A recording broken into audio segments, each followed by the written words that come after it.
Hi guys, welcome to the channel. Welcome back if you've been here before. My name is Ash. First of all, apologies about the weather. There is another storm hitting the UK this weekend, so if you hear any noise, that's what it is. And also apologies, I have not been around this week and this video is a little bit delayed as I just had something come up this week. All taken care of, everyone's fine, so that's good. Anyway, on to the episode 5, titled Lies, Lies, Lies. The episode begins, as per usual, with people waking up, Laura and Dana. One thing I really like to see in the beginning was the famous Mr. Piddles, Mr. P. I think that's one thing in the L Word that I find it hard to believe that not more of these characters have dogs or cats, because it's just something that I don't know whether this is anecdotal evidence or not, but most of the gay people I know have pets, and I myself, I've always had a dog. This is the first time I haven't in my life, but I am, some would say, overly attached to my cat that you probably sometimes see walking around here. She's Miss Gloria, and I treat her exactly like Dana treats Mr. Piddles. Laura, every time I see her in season 1, she's one of the characters that when I'm thinking about all my favorite characters, I never remember her for some reason, and then whenever I go back and watch like season 1, I don't really go back and watch season 3 that much, or she appears in some other episode, I'm like, oh yeah, like I love her. The character is really good, like she's pretty well together, and she also helps Dana a lot, I think, in her whole coming out process, even though it did start off not the best as Dana was in the closet. But I really like the actress who plays her too. I think she's really good, so it's always nice just to see Laura in the earlier episodes. Probably the biggest thing to happen in the episode, this episode was a little bit fillery, but Tina ends up finding out that she's pregnant, and when she finds out, it's just Alice that's with her. She does the pregnancy test, and literally 5 seconds after they do it, Kit ends up showing up, and the whole time that they were having that scene, it just made me think again how out of character it was in Generation Q for Tina to say that she didn't go to Kit's funeral. Like, that was all I was thinking the whole time, because they always had this relationship outside of, her just being her sister-in-law. So I just don't think that I'll ever think that was normal for the character, even though Bette and Tina had just got divorced. One of Jenny's main points of the episode is she's in the earlier part of the episode, she's on the phone to her old English professor, and she's telling him, I killed Sarah Schuster, who's the character that she writes about a lot in her stories and things. So she ends up meeting him later on in the episode for dinner, and they did have some sort of relationship while she was his student as well.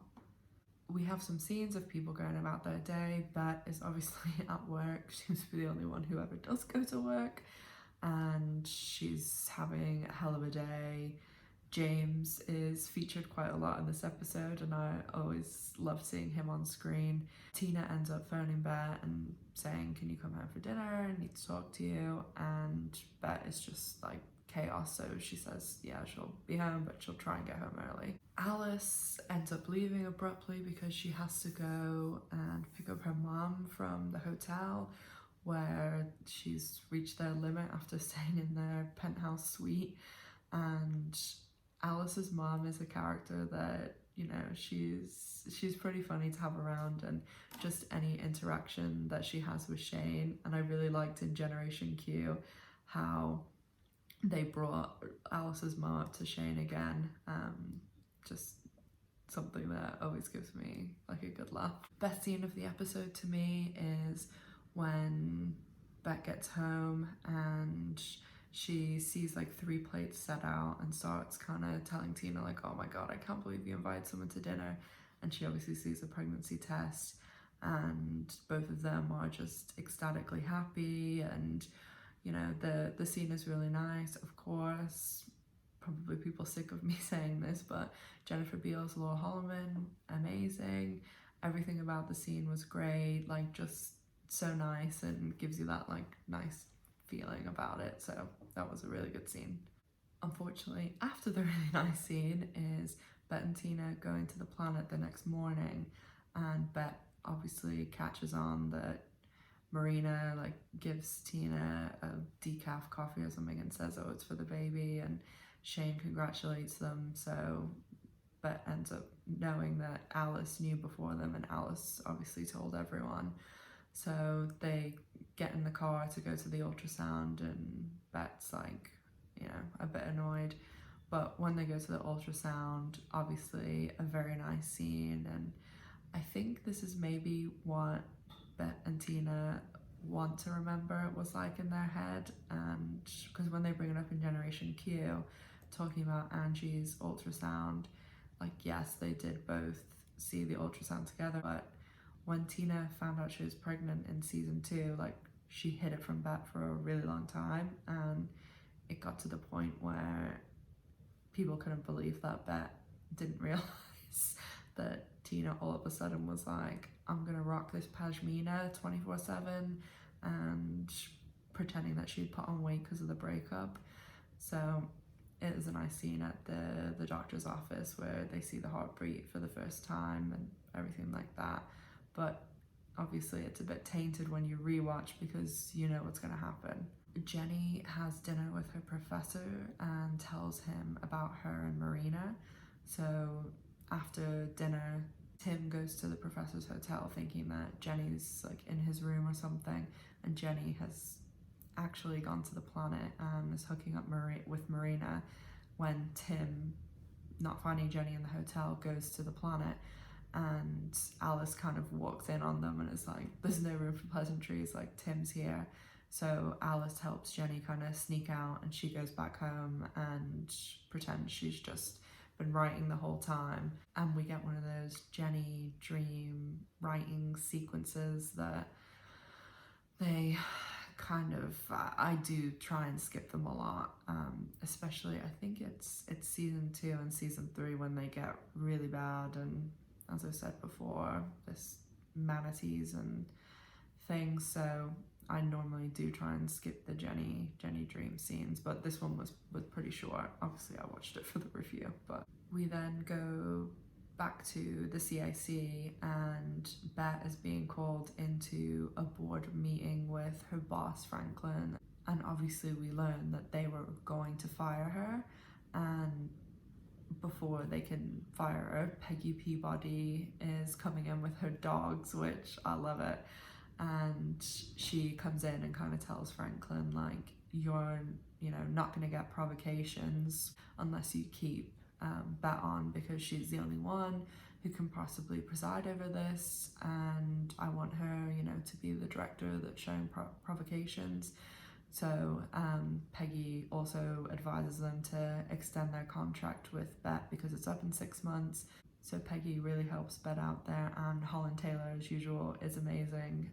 Peggy Peabody is one of the characters that just always steals her scenes, and it just is amazing to have on the show as a whole. But I also love that she has the dogs with her all the time.